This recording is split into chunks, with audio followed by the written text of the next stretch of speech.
Selamat malam sahabat Santosa Asi Ministry. Apa kabar sahabat pada malam hari ini? Kiranya sahabat dalam keadaan baik-baik saja. Sebelum beristirahat, marilah kita merenungkan firman Tuhan. Kita berdoa. Bapa yang baik, Bapa yang terkasih, terima kasih untuk kebaikan Tuhan yang kami alami hari ini. Sebelum kami beristirahat, kami akan merenungkan firman-Mu. Berilah kami hikmat Tuhan, agar kami dapat mengerti isi hati Tuhan. Dalam nama Tuhan Yesus, kami memohon. Amin. Saudara yang dikasihi Tuhan, renungan firman Tuhan kita pada malam hari ini terambil dalam Amsal 3 ayatnya yang kelima. Begini firman Tuhan. Percayalah kepada Tuhan dengan segenap hatimu dan janganlah bersandar pada pengertianmu sendiri. Topik kita pada hari ini, pada malam hari ini, yaitu iman yang sejati. Sahabat Santosa Asi yang dikasihi Tuhan, terkadang kita sebagai orang Kristen kurang paham dengan yang namanya konsep iman yang sejati. Kita hanya tahu bahwa ketika kita percaya kepada Tuhan Yesus, maka kita dikatakan beriman. Ya, itu memang benar. Namun pertanyaannya, apakah ada pertumbuhan dalam iman itu? Iman yang sejati berbicara tentang kemampuan untuk memelihara hati, menghormati dan tunduk kepada Tuhan. Kemampuan untuk mencari kebenaran, memahami kehendak Tuhan, dan terus berbakti kepadanya di tengah lingkungan yang telah ditetapkan oleh Tuhan. Tuhan menghendaki dari kita masing-masing sebagai orang Kristen untuk kita memiliki iman yang sejati. Ada banyak contoh yang dicatat dalam Alkitab tentang orang-orang yang mampu melihat perbuatan Tuhan yang menakjubkan dan tentunya diberkati oleh Tuhan karena iman mereka itu.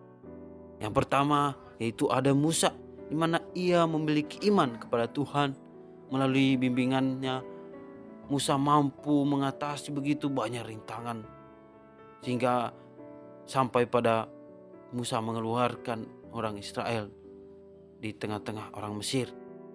Lalu ada Abraham, memiliki iman kepada Tuhan di mana ia bersedia mengorbankan Ishak, putra tunggalnya bagi Tuhan.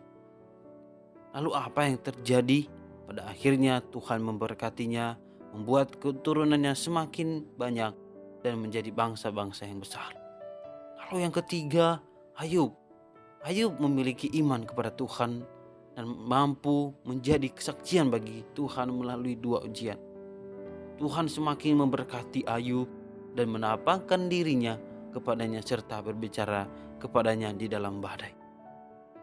Lalu yang terakhir yaitu tentang perempuan Kanaan dalam kitab Matius, di mana ia memiliki iman kepada Tuhan Yesus dan percaya bahwa dia dapat mengusir roh jahat dari putrinya. Perempuan itu mengajukan permohonan kepada Tuhan Yesus dan penyakit putrinya pun disembuhkan. Dari beberapa contoh ini kita boleh belajar bahwa kita harus memiliki iman yang sejati. Wajib bagi kita untuk memahami kebenaran yang berkaitan dengan iman yang sejati, yang bukan hanya sekedar sebagai formalitas atau dari identitas kita sebagai orang Kristen. Untuk itu, ayo Bapak Ibu yang dikasihi Tuhan, keluarga Santosa Asi, mari kita mengejar kehidupan untuk memuaskan hati Tuhan. Inilah ibadah dan iman kita yang sejati. Demikian firman Tuhan. Dan kita berdoa. Bapa yang baik, terima kasih untuk firman yang kami dengar dan renungkan pada malam ini. Berilah kami pengertian untuk memahami kehendak Tuhan setiap hari. Dalam nama Tuhan Yesus kami memohon. Amin.